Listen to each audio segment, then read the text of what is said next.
প্রিয় দর্শক, 3 দিন হলো রাসূলুল্লাহ সাল্লাল্লাহু আলাইহি ওয়াসাল্লাম মদিনাতে নেই। কেউ জানে না নবীজি কোথায়। ওমর ফারুক রাদিয়াল্লাহু তাআলা আনহু মুক্ত তরবারি হাতে ঘোষণা দিলেন, যদি নবীজির কোনো কিছু হয় তবে আমি ওমর বলছি, মক্কার একটা মুনাফিককেও আস্ত শরীরে থাকতে দিব না, মক্কার একটা মুনাফিককেও আস্ত রাখব না।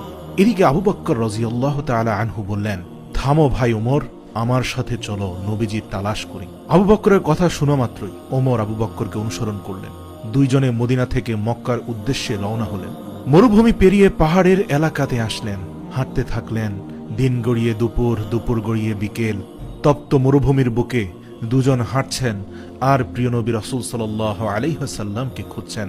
কষ্ট, ক্লান্তি, তৃষ্ণা কোনো কিছুই যেন তাদেরকে দমাতে পারছে না। একটু দূরে দেখলেন এক রাখাল দাঁড়িয়ে আছে। আবু বকর রাদিয়াল্লাহু তাআলা আনহু ও ওমর ফারুক রাদিয়াল্লাহু তাআলা আনহু রাখালকে জিজ্ঞেস করলেন, তুমি কি মুহাম্মদ সাল্লাল্লাহু আলাইহি ওয়াসাল্লামকে দেখেছো? উত্তরে রাখাল বলল, আমি মুহাম্মদ সাল্লাল্লাহু আলাইহি ওয়াসাল্লামকে চিনি না এবং আপনাদেরকেও চিনি না।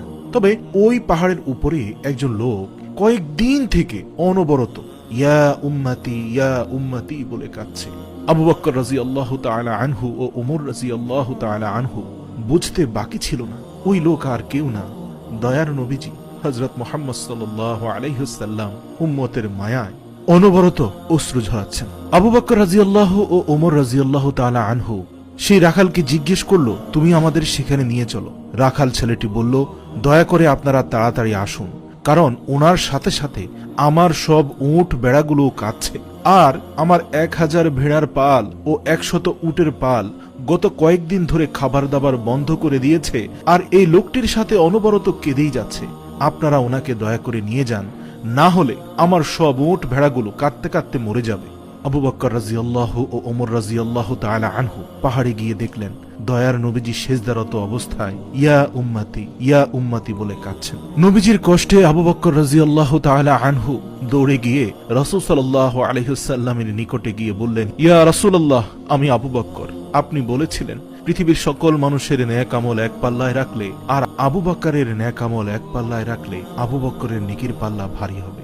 আমি সে আবু বকর বলছি, ইসলাম গ্রহণ করার পর থেকে আজ পর্যন্ত যত আমল করেছি সব আপনার উম্মতকে দিয়ে দিলাম, দয়া করে আপনি মাথা উঠান। নবীজি মাথা উঠায় না।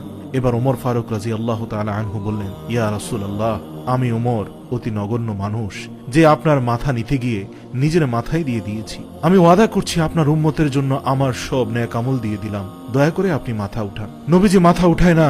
আবু বকর রাদিয়াল্লাহু তাআলা আনহু বললেন, ওমর, কাজ হবে না। রাসূল সাল্লাল্লাহু আলাইহি ওয়াসাল্লামকে একমাত্র শান্ত করতে পারেন তার নয়নের মণি ফাতেমা। তারা দুইজনে মদিনার দিকে ছুটছেন। পথে হযরত আলী রাদিয়াল্লাহু তাআলা আনহু এর সাথে দেখা। তিনিও রাসূল সাল্লাল্লাহু আলাইহি ওয়াসাল্লামের খোঁজে মরুভূমিতে বের হয়েছেন। আবু বকর ও ওমর রাদিয়াল্লাহু তাআলা